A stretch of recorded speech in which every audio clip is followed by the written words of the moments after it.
side of this equation was driving the interest, do you guys think? Okay? Because in my opinion, there's no question it was the Tommy Fury side. Because if Jake Paul wins, it's like, all right, cool. Like you're gonna get plenty of interest, right? Because Jake Paul is Jake Paul. If he wins, blah, blah, blah. But the reason this was so fascinating is because Tommy Fury, the Furies had done such a good job selling to the public that like, if Tommy Fury loses this fight, he's out of the family. Now think about the Fury side in retrospect too. Think about everything that you thought about Tommy Fury coming into this fight and why. Really actually let yourself think about that. Because I can tell you what I thought was Tommy Fury's soft. He's getting forced into this fight because of his family. He has all the pressure in the world on him. Jake Paul is supremely confident, doesn't really have the same level of pressure, even in the same stratosphere. And Tommy Fury has shown himself to not be someone who can handle the pressure. Now, why did I think that? Because he no-showed the press conference after having to pull out of the fight twice, right? So to the world, everyone's like, dude, the world's collapsing on this guy. He's a lamb walking to slaughter.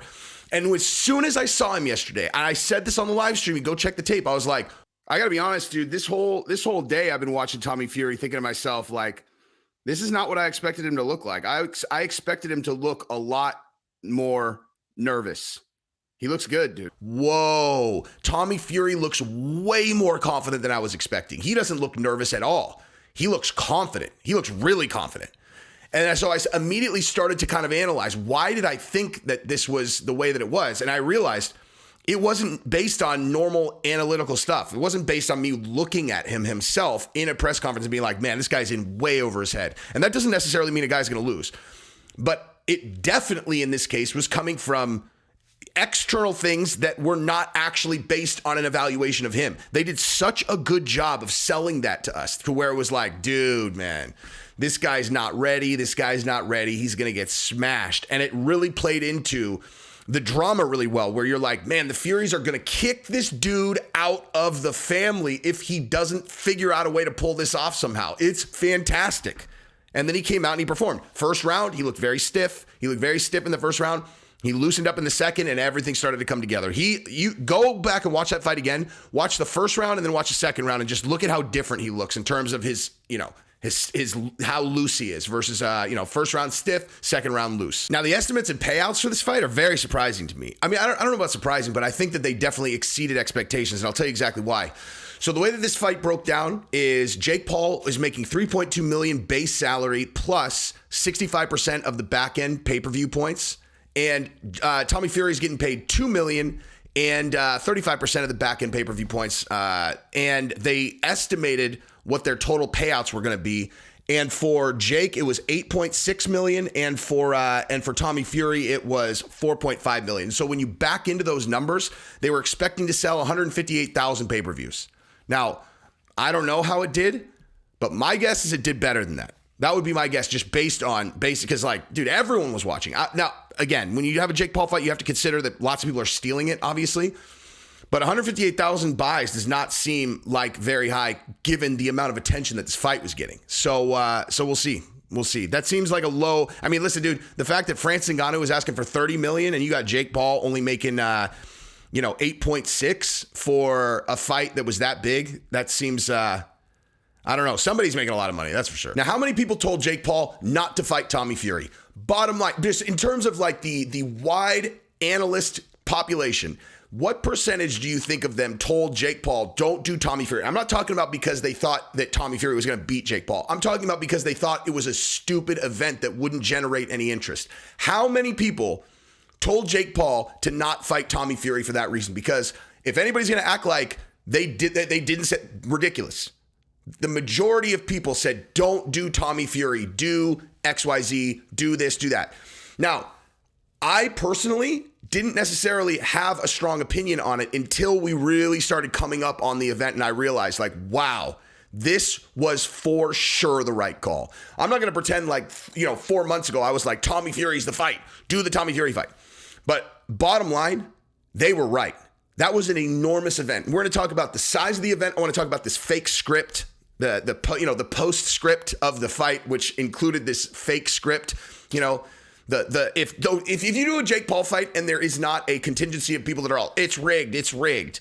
then it's not a Jake Paul fight. And also, I've noticed crickets on the it's rigged on this particular one because Tommy Fury won, when in reality, like, that's really bizarre, because if you were going to rig this fight, the exact outcome you would want to rig would be the outcome that you had. I am absolutely not saying it was rigged at all, because I don't believe it was. I'm not even entertaining 1% chance that it was rigged at all. I don't think it was at all.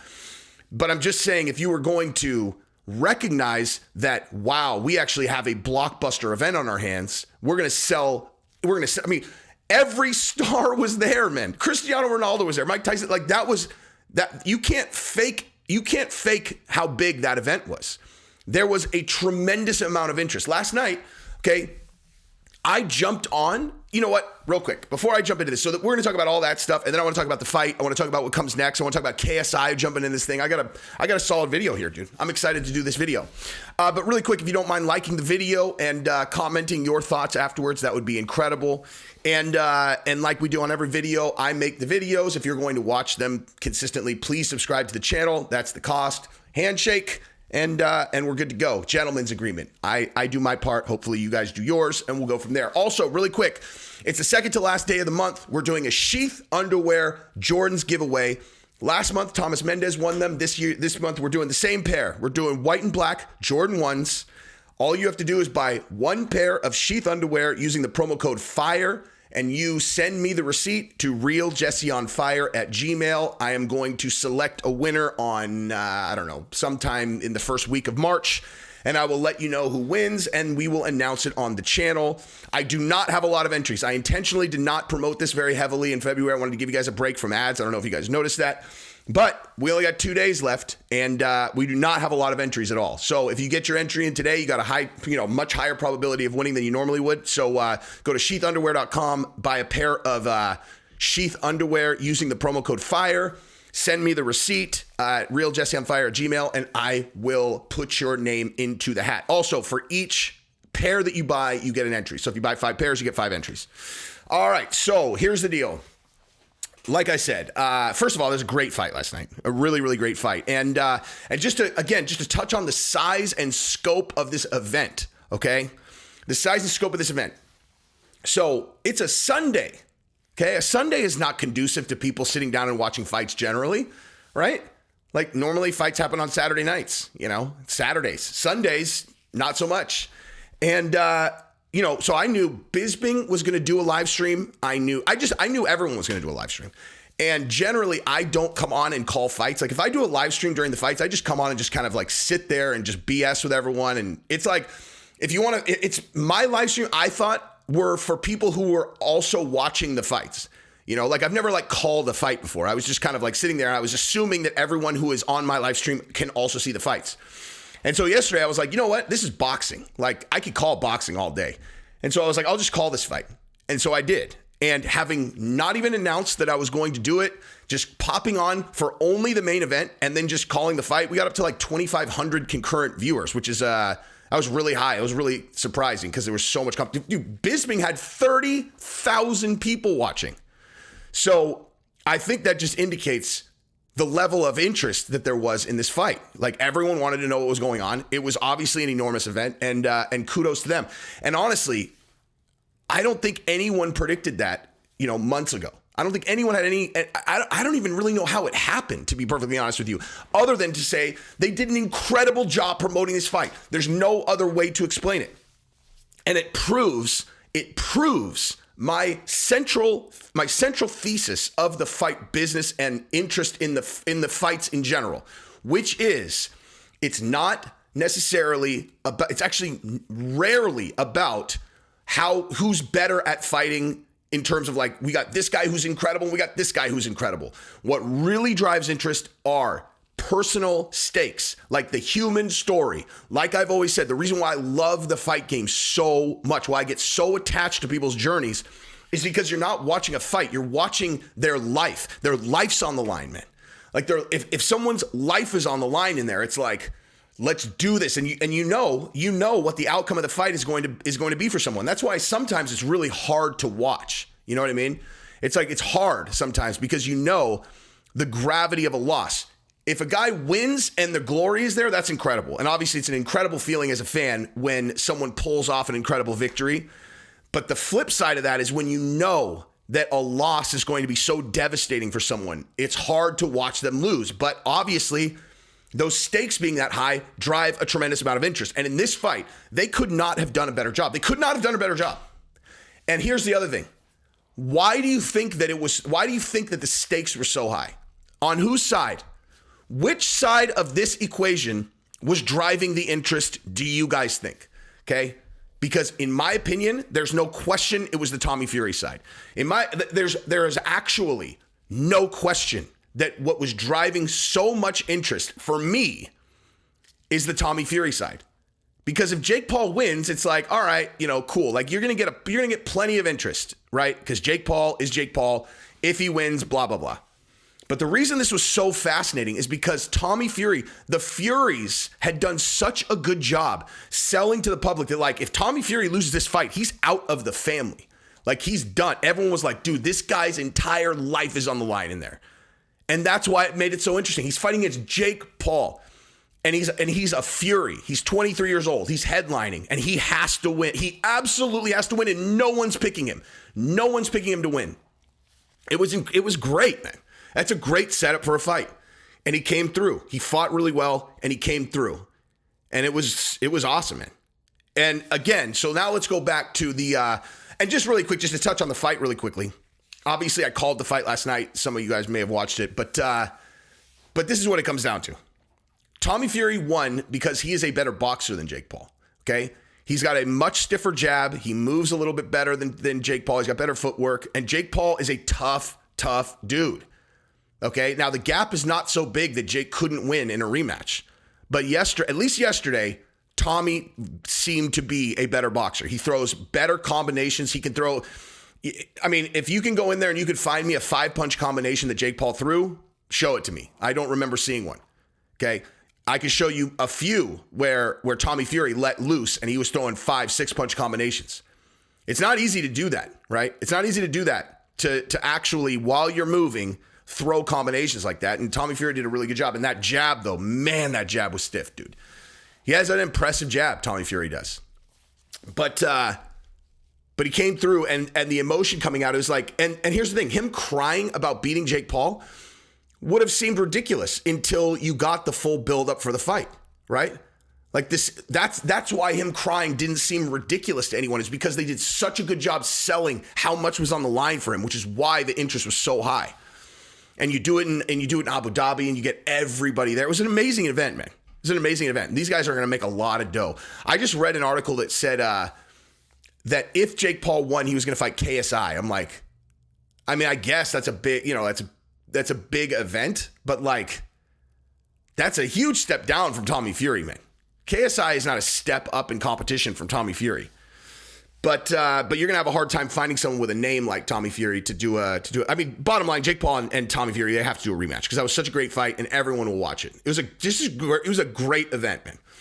But going back to the fixing stuff, right? Where you're never going to have a fight with Jake Paul where people don't talk about it being fixed, and how I was saying that in this case, I've heard literally no one saying that the fight was fixed after the fight because Tommy Fury won, which is silly because bottom line, if you were going to recognize, dude, we got a winner on our hands. We got a big winner here. What do we do with it? If Jake Paul wins, it makes no difference what the outcome was or how he won. Even if it was a split decision, super close, it's hard to sell a rematch. If Tommy Fury wins, that's not the case though, right? Now, again, for 100, I mean, absolutely, I am not even a little bit entertaining that this fight was fixed. I do not believe it was, not even 1%. But if you were going to fix the outcome that you got is the exact one that you would do if you're a smart fight promoter, right? So they maximized value. You had everybody there. Cristiano Ronaldo's there with his kid. It's like, dude, that place had everybody there. It was great, man. It was really, really great. So yeah. Now I also wanted to talk about this. I mean, there were some weird things in the fight though, dude. Like, and I just will just call that out. Super quick. Why is Logan Paul doing an interview in the middle of the fight where everyone in the entire place can hear it? Like, what are you doing? Like, you put the microphone in front of in front of Logan Paul after like the third round, fourth round, whatever it was, and you let him scream, "You're going to gas out Tommy Fury. You're about to gas out, son." Now, I do love when brothers are rooting for each other. I have a little brother who was a professional athlete. Believe me, I get it, dude. But, I mean, that just seemed bizarre, right? That seemed kind of bizarre. So, I want to talk about the script, though, really quick, right? Like, so the script, you know, oh, man, did I just lose it? Are you serious? Oh, my God. Okay, I lost it, but hang on. I'll get it back in a second. So, there was this script that came out. There was a script that came out that was supposedly like the script of how this fight was going to go, including their post-fight speeches, and people were sending it around because it was like, look, this happened. Like, look here, this actually happened right here. And it was like, okay, that is what it actually says is that he had a cut on his left eye and then he got knocked down in the 8th. Those are the only two things that even moderately match this. But okay, so yeah, that matches, but these rounds, if you actually look at this script, I don't understand how anybody actually, bought this, dude. Because the rounds have like, it's all like they highlighted it. It's all, oh, cut. Look, he even said he was going to have a cut. But it's like, all right, so what does it say about how he got the cut? That doesn't say that. You're all, what do you got so what do you got for round one? Round one reads like this. The fighters start off continuously circling each other, throwing jabs. Jake Paul lands a solid left. Tommy Fury responds with a quick right hand. That's the entire first round. That's the whole round, right? And in the 8th, when, Jake Paul gets the knockdown, in the script, he knocks him out. So what are we talking about? Like, what are we talking about? And then after the fight, key moments. Jake Paul and Tommy Fury argue with each other. Jake Paul calls for KSI. Tommy Fury asks for a rematch. Jake grants it if it's in LA. Tommy agrees. Fight 2 set up. And it's like, okay, cool. So basically, you have a cut that actually happened, but it happened on the wrong end of a headbutt. And then you have that he knocked him down in the 8th. And anyway, the script is obviously nonsense. It's not real, and it's stupid. But again, if you were going to script this thing out, the way it ended up yesterday was the perfect way to maximize value.